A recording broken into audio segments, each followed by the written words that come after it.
ओम शांति। 11 अक्टूबर 2023 के बाप दादा के अनमोल मधुर महावाक्यों में बाबा कहते हैं, मीठे बच्चे, यह पढ़ाई बहुत सस्ती और सहज है। पद का आधार गरीबी व साहूकारी पर नहीं है, पढ़ाई पर है, इसलिए पढ़ाई पर पूरा ध्यान दो। प्रश्न दिया बाबा ने, ज्ञानी तो आत्मा का पहला लक्षण कौन सा है? उत्तर में कहते हैं बाबा, वह सभी के साथ अति मीठा व्यवहार करेंगे। किसी से दोस्ती, किसी से दुश्मनी रखना, यह ज्ञानी तो आत्मा का लक्षण नहीं है। बाप की श्रीमत है, बच्चे अति मीठा बनो, प्रैक्टिस करो। मैं आत्मा इस शरीर को चला रही हूँ, अब मुझे घर जाना है। गीत दिया बाबा ने। तू प्यार का सागर है, मैं एक बूंद का प्यासा हूँ। ओम शांति। बच्चों ने किसकी महिमा सुनी? निराकार बेहद के बाप की। वह ज्ञान का सागर ऊंचे ते ऊंचा है, उनकी ही ऊंचते ऊंच बाप कहा जाता है। परम शिक्षक अर्थात ज्ञान का सागर भी कहा जाता है। अभी तुम जानते हो यह महिमा हमारे बाप की है, जिस द्वारा हम बच्चों को भी वही अवस्था होनी है। वह बड़े ते बड़ा बाप है, कोई साधु सन्यासी तो नहीं है। यह तो बेहद का बाप निराकार परम पिता परमात्मा है। तुम बच्चों की बुद्धि में है, यह हमारा बेहद का माता पिता पति आदि सब है।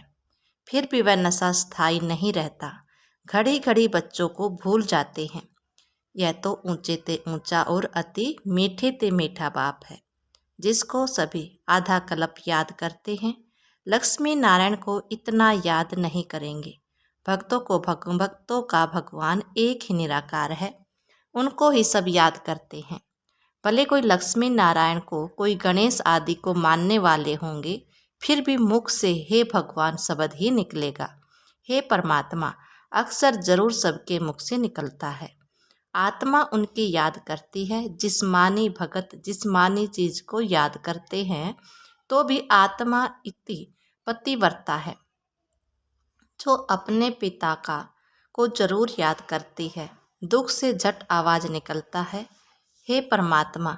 यह जरूर समझते हैं कि वह परमात्मा निराकार है, परंतु उनका महत्व नहीं जानते। अभी तुम महत्व को जानते हो कि वह तो अब हमारे सम्मुख आए हैं।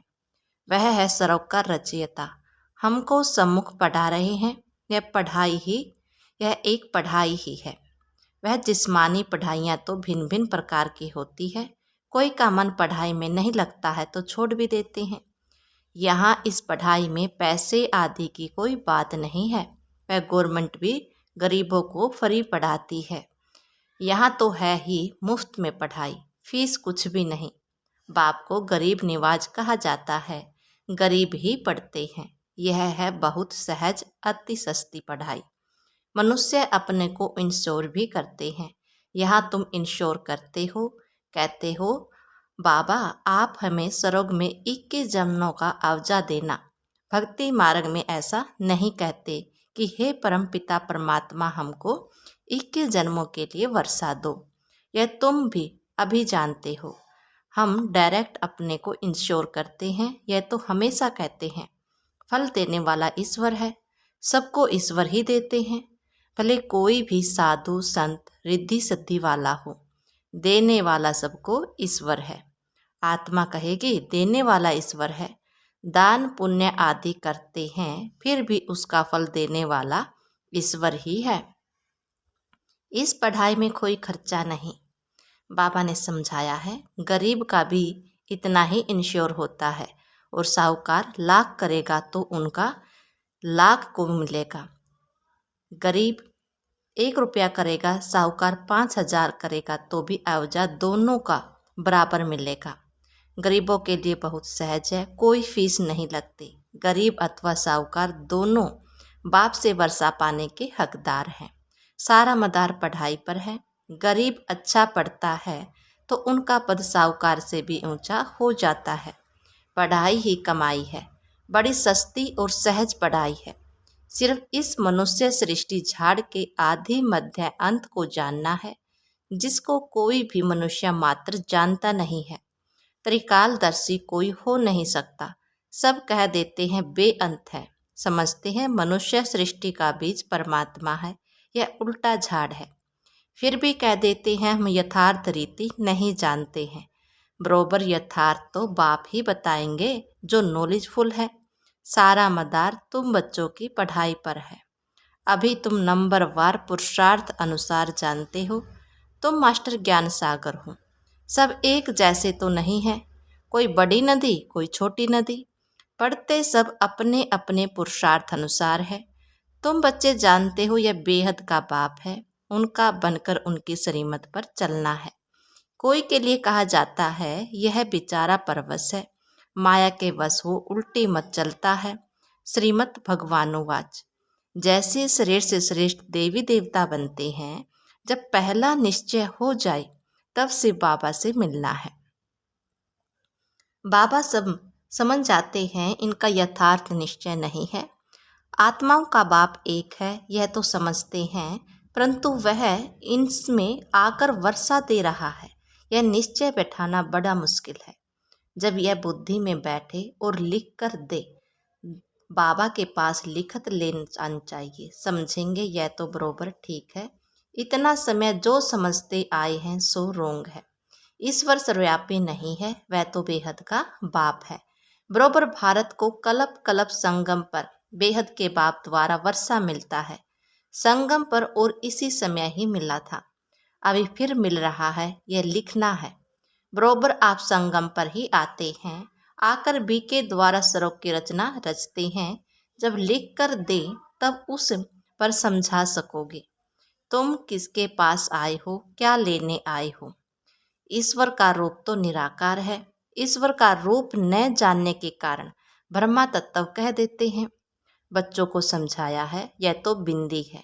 यह बात और किसी की बुद्धि में नहीं बैठेगी कि परमात्मा एक बिंदी है। आत्मा के लिए कहते हैं चमकता है सितारा भरकुटी के बीच में, वह छोटी सी चीज है। तो विचार करना है पारटधारी कौन है। इतनी छोटी आत्मा में कितना अविनाशी पारट नोंदा हुआ है। इन बातों में जब कोई डीप जाए तब उनको समझाना है। तुम्हारी आत्मा कहती है हमने 84 जन्म लिए हैं। वह सारा पारट छोटी सी बिंदी रूपी आत्मा में मर्ज है, जो फिर इमर्ज होता है। इस बात में मनुष्य वंडर खाते हैं, यह बातें कोई समझाते नहीं। 84 जन्म हमारे रिपीट होते हैं, यह बना बनाया ड्रामा है। आत्मा में कैसा पार्ट नोंदा हुआ है, सुनकर मनुष्य वंडर खाएंगे। बरोबर मैं आत्मा कहती हूँ, हम आत्मा एक शरीर छोड़ दूसरा लेती हूँ, यह हमारा पार्ट नोंदा हुआ है, जो ड्रामा अनुसार रिपीट होता है। यह बातें कमजोर बुद्धि वाले कभी धारण कर न सके। यह सिमरन करना है। हम 84 जन्म ले पार्ट बजाता हूँ, शरीर धारण करता हूँ। जब यह सिमरन चलता रहे तब कहे यह पूरा त्रिकालदर्शी है, और दूसरों को भी त्रिकालदर्शी बनाने का पुरुषार्थ कर रहे हैं। समझाने की भी बच्चों में हिम्मत चाहिए। अंधों की लाठी बन निंदा से सुजाग करना है। जब सजनिया अब नई दुनिया स्थापन होती है, पुरानी दुनिया का विनाश हो रहा है। तुमने त्रिमूर्ति ब्रह्मा विष्णु शंकर नाम नहीं सुना है। ब्रह्मा द्वारा स्थापना होती है। यह सब ब्रह्मा कुमार कुमारियां है ना, अकेला ब्रह्मा तो नहीं करेगा। प्रजापिता के साथ जरूर ब्रह्मा कुमार कुमारियां होंगे। इनका बाप भी जरूर होगा जो इनको सिखलाने वाला है। इन ब्रह्मा को तो ज्ञान सागर नहीं कहेंगे। ब्रह्मा के हाथ में शास्त्र दिखाते हैं, परंतु परमपिता परमात्मा इनमें आकर इन द्वारा सभी वेद शास्त्रों का सार बताते हैं। ब्रह्मा शास्त्रों का सार नहीं सुनाते, वह कहाँ से सीखे। उनका कोई भी बाप व गुरु होगा ना। प्रजापिता तो जरूर मनुष्य होगा और यहाँ ही होगा। यह ठहरा प्रजा को रचने वाला। उनको क्रिएटर ज्ञान सागर नॉलेजफुल नहीं कह सकते। ज्ञान सागर परम पिता परमात्मा ही है। वह आकर प्रजापिता ब्रह्मा द्वारा पढ़ाते हैं। इसको ज्ञान का कलश कहा जाता है। यह सारा मदार धारणा पर है। इंश्योर करो न करो यह तुम्हारे ऊपर है। बाबा तो बहुत अच्छी रीति इंश्योर करते हैं। इंश्योरेंस मैग्नेट है। भक्ति मार्ग में भी तो ज्ञान मार्ग में भी बाप को सब आत्माएं भक्ति मार्ग में याद करती हैं कि बाबा आकर हमको दुख से छुड़ाओ। बाप वर्षा देंगे, यहाँ तो शांति धाम सुख धाम भेज देंगे। जिनको शांति का वर्षा मिलता है तो कलप कलप वही शांति का वर्षा लेंगे। तुम अब पुरुषार्थ कर रहे हो सुख का वर्षा लेने के लिए। इसमें पढ़ना है और फिर पढ़ाना है। जैसे बाप मीठे से मीठा है वैसे उनकी रचना भी मीठे से मीठी है। सरोग कितना मीठा है। सरोग नाम तो सब मुख से लेते रहते हैं। कोई भी मरता है तो कहते हैं स्वर्गवासी हुआ, तो नरक जरूर नरक में था, अब स्वर्ग में गया है। जाता न है तो भी कहते हैं तुमको लिखना चाहिए जरूर हेल में था, यह हेल है। फिर उनको यहाँ मंगाने की खिलाने की क्यों कोशिश करते हैं। पितृ बुलाते हैं ना, आत्मा को बुलाना यह पितृ को बुलाना। फिर भी सभी पितरों के बाप को बुलाते हो। सभी आत्माओं का बाप बैठ तुमको पढ़ाते हैं। तुम कितनी गुप्त सेना हो। शिव शक्तियाँ, शिव तो निराकार है ना, तुम शक्तियाँ हो उनके बच्चे।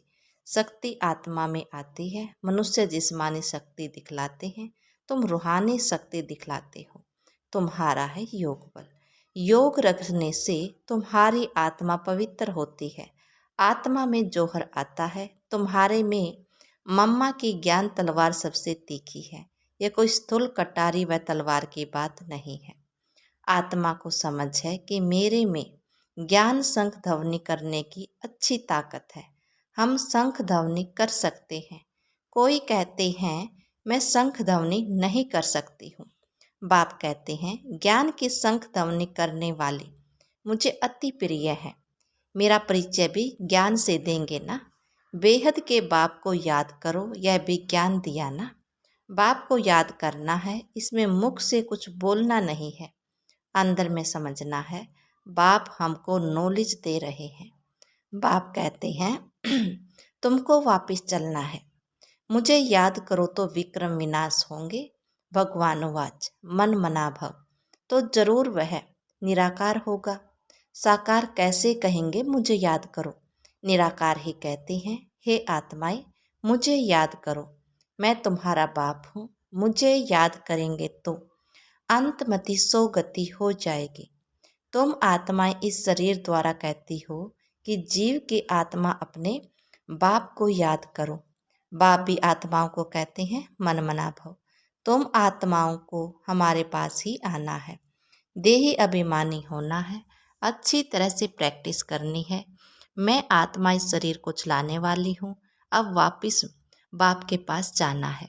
बाप कहते हैं चलते फिरते उठते बैठते मुझे याद करो। जो अशांति फैलाते हैं वह अपना पद भ्रष्ट करते हैं।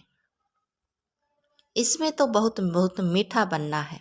गीत भी है ना, कितना मीठा कितना प्यारा शिव भोला भगवान। तुम भी उनके बच्चे भोले हो। फर्स्ट क्लास रास्ता बताते हो कि बाप को याद करो तो स्वर्ग के मालिक बनोगे और कोई ऐसा सौदा दे न सके। तो बाप को बहुत याद करना चाहिए। उनसे जिनसे इतना सुख मिलता है उनको ही याद करते हैं। पतित पावन आओ, आत्माएं पतित बनी हैं, उनके साथ शरीर भी पतित बना है। आत्मा और शरीर दोनों पतित बने हैं। वह लोग तो कह देते हैं आत्मा निर्लेप है, पतित बन नहीं सकती, परंतु नहीं, एक परम पिता परमात्मा में ही कभी खाद नहीं पड़ती। बाकी तो सब में खाद पड़नी ही है। हर एक को सत्व रजो तमो में आना ही है। यह सब पॉइंट धारणा कर बहुत मीठा बनाना है। ऐसी नहीं कि कोई से दुश्मनी कोई से दोस्ती, दे अभिमान में आकर यहाँ ही बैठे कोई से सर्विस लेना बिल्कुल रोंग है। अच्छा, मीठे मीठे सिकल दे बच्चों प्रति माता पिता बाप दादा का याद प्यार और गुड मॉर्निंग। रूहानी बाप की रूहानी बच्चों को नमस्ते। धारणा के लिए मुख्य सार में बाबा ने कहा ज्ञान का सिमरण कर त्रिकालदर्शी बनना और बनाना है। अंधों की लाठी बन उन्हें अज्ञान नींद से सुजाग करना है। नंबर 2, 21 जन्मों के लिए अपना सब कुछ इंश्योर करना है, साथ साथ ज्ञान की शंख ध्वनि करनी है। वरदान दिया बाबा ने, अपनी जिम्मेवारियों के सब बोझ बाप को दे, सदा निश्चिंत रहने वाले सफलता संपन्न सेवाधारी भव। जो बच्चे जितना स्वयं हल्का रहते हैं उतना सेवा और स्वयं सदा ऊपर चढ़ते रहते हैं, अर्थात उन्नति को पाते रहते हैं। इसलिए सब जिम्मेवारियों के बोझ बाप को देकर स्वयं निस्फुराने रहो। किसी भी प्रकार के मैंपन का बोझ न हो, सिर्फ याद के नशे में रहो। बाप के साथ कंबाइंड रहो, तो जहाँ बाप है वहाँ सेवा स्वतः ही पड़ी है। करण करावनहार करा रहा है तो हल्के भी रहेंगे और सफलता संपन्न भी बन जाएंगे। स्लोगन दिया बाबा ने, बेहद ड्रामे के हर दृश्य को निश्चित जानकर सदा निश्चिंत रहो। ओम शांति।